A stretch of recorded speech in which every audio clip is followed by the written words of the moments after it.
fans think, well, we won X amount of games last year, so we should win Y amount of games this year. Yeah. Like that just doesn't carry over. Personnel changes, schedules change, coaches change, everything, especially now with the portal. I mean, rosters are changing every single day, but I do understand where fans look at the schedule and say, well, I mean, we went 7-6 last year with a bowl win with no quarterback. Now we added Spencer Rattler. You're telling me we're not going to win more than 7 games? I mean, we don't feel like we're getting the return on investment, but that very well could be the reality. You're just overall thoughts on year 2 of Beamer and just expectations. Yeah, well, you're right. Listen, you're always going to have that group of fans that thinks, all right, well, one good thing happened. That means that something super awesome, amazing is happening next.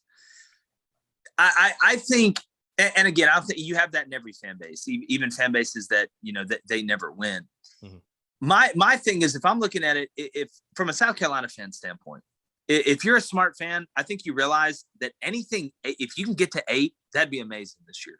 It really would. If you got to 9, that'd be incredible. Yeah. Shane is building something that lasts. Like you don't build a house of cards. It's not like you bring a lot of guys in for 1 year. This is, and coaches will tell you this. It's not like basketball. I can't find 3 guys in the transfer portal and change our whole season, from start to finish. Like you've got to build the house from the foundation up.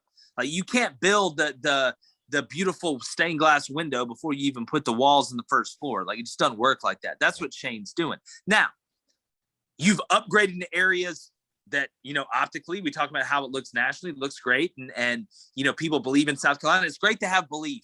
I think it's a great credit to Shane that South Carolina fans have belief again. It's not just all woe is me, this, that, and the other.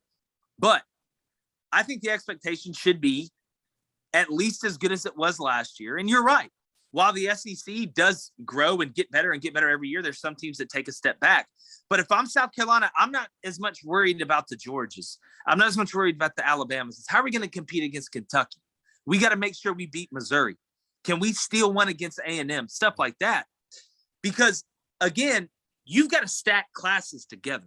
Like South Carolina wasn't at a point when Coach Beam got there where one class can change us, even with the transfer portal. One class gets in here, will change us for the next 4 or 5 years. What he has done, if you look and where he is doing it, it's surgical. It's very surgical what they're doing. That's the best compliment I can give a staff. That's why, on our show, we do nothing but show Shane Beamer love because I can see what he's doing. It's surgical and pinpoint and precise what he's doing from the high school ranks, the type kid he's getting at the type position, and then in the transfer portal. So to me, again, there's no short-term solution to winning a championship. It's a long-term play. And Coach Beamer's put y'all in a position to even have belief this year. You know what it reminds me a lot of, Chris? You know what it reminds me a lot of? And I'm not saying they'll have this much success. It reminds me a lot when Bruce Pearl came to Auburn. Like that's what it reminds me.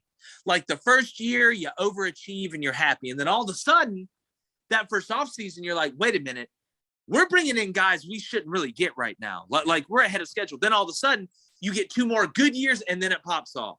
Because again, from a high school kid expectation, and those kids are in middle school right now, by the time Beam's in year 4, year 5, they should understand that you go to South Carolina to win. You only have that short window for them to understand it. So he knows he needs to strike hot now, but then you get gold later, if that makes sense. So it's patience. I always say, what do SEC football fans and bad doctors have in common? They have no patience. It's the truth. That's a dad joke, I know, but it's the truth.